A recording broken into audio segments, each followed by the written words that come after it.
Caffeine. Doesn't it make you feel energetic? Doesn't it make you feel good? Picks you up when you're down? Best thing in the world, right? Wrong. The health risks are unbearable. Unbearable, I tell you! When you're awake, there are neurons in your brain that are rapidly moving. The neurons produce adenosine. Your nervous system monitors how much adenosine is going through your receptors. When your adenosine levels hit a particular spot in your brain, that's when your body will start telling you that you're tired. Caffeine comes in contact with A1 receptor the most. When caffeine enters your body, it acts like an adenosine receptor and gives off the same effects. Caffeine keeps you energized and focused, with no break until you eventually crash. People say, it's like putting a block of wood under one of the brain's primary brake pedals. When you think of caffeine, you usually think of coffee, but there are so many other foods and drinks that contain it. Some important ones are tea, energy drinks such as Monster and Red Bull, chocolate, coffee-flavored ice cream and frozen yogurt, soda such as Diet Coke. Excessive consumption of caffeine, more than 4 cups a day of coffee, for example, may cause several problems. For the average person, these include insomnia, nervousness, restlessness, irritability, upset stomach, fast heartbeat, muscle tremors, headaches, troubled breathing, anxiety, blurred vision, increased urination, and cold sweats. Dopamine levels increase from caffeine intake, the neurotransmitter that is affected by drugs like heroin. Although caffeine does this on a much reduced level from those drugs, this could be very well the reason for caffeine's addictive attribute. Let's illustrate a few. Mr. Bolger, can I please go to the bathroom? Bruno, is there a reason you go every day in my class? I just had coffee this morning. Caffeine. Write a pass.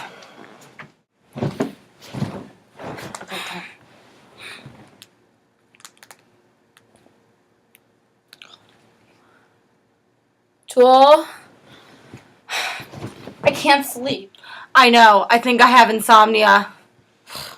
I know. I wonder what it's from. Christina, I have finals exams tomorrow and I need something to help me keep me up and study. Right here. What's the Verve energy drink? Do you mean #Vima, #Verve? Yeah. Keeps me up all through the day. But doesn't that make your adenosine levels go up and eventually you crash? Dude, whatever. It's the Verve. I'm changing lives. Caffeine increases chance of heart attacks and strokes due to the elevation of blood pressure. Coffee increases cholesterol and homocysteine, which also can lead to heart attacks. Caffeine is linked to coronary vasospasms, the cause of 20% of fatal heart attacks which kill otherwise perfectly healthy people. Caffeine causes an increase in stress hormones and producing pain, muscular tension, anxiety, and decreased immune function. It increases the acidity levels in your body, which typically causes the common cold and flu. Caffeine can be an underlying cause of emotional disturbances such as depression and attention disorders. Depression occurs after the caffeine wears off. We drink multiple cups of coffee a day because it keeps us functioning throughout the day as well as making us feel normal. Also, if you try to cut caffeine from your diet after relying on it for so long, it causes frustration leading to depression. We think that caffeine increases mental activity when in reality it decreases blood flow. By as much as 30%, it has a negative impact on memory and mental performance. Diabetics or anyone who has low blood sugar should avoid caffeine at all costs because it leads to an overproduction of insulin, which eventually causes a blood sugar crash within hours. The low blood sugar makes you crave carbs and sugary foods. Caffeine causes gastrointestinal problems, which includes heartburn and stomach problems. This happens after drinking caffeine, producing a burning sensation in the stomach. This increases hydrochloric acid, which may lead to ulcers. A common symptom is mild discomfort, and this is why some people do not realize they have this issue. The burning sensation from the stomach spreads to the esophagus, which can cause reflux disease. Caffeine causes nutritional deficiencies. It absorbs nutrients such as calcium, magnesium, potassium, and iron, which are all elements necessary for good health, especially your bones. This is a main reason for joint problems and why people shrink as they age. Male health problems come along with caffeine intake. It leads to urinary problems and prostate growth. Female problems also come along with caffeine intake. Women on birth control are at a much higher risk because it is more difficult to detoxify caffeine. Studies also have proven that it causes cysts in the breast tissue. Turned off about what you learned about caffeine? We can help you reduce your caffeine intake. Come on, Christina. You can do it. You can do it. Oh, good job. Good job. What's wrong? How'd you get here so fast? Well, you know, caffeine such as chocolate makes you weak.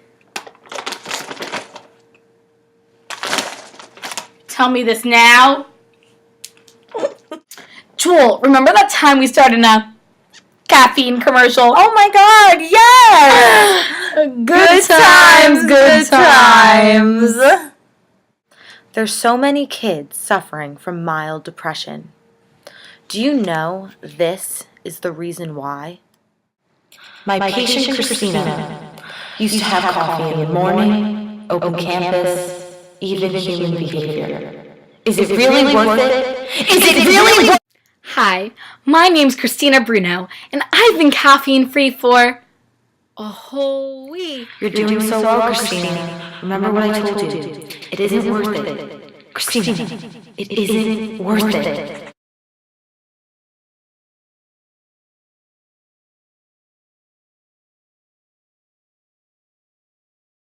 Switch to decaffeinated beverages. Drink less than 4 cups of coffee a day. Brew tea for a shorter time. Watch out for those energy drinks. Know what's in those over-the-counter medications. Drink a lot of water. So, don't go to Dunkin' every morning like us. Don't go to Starbucks every evening like us. You'll do great. Bye! Bye, kids.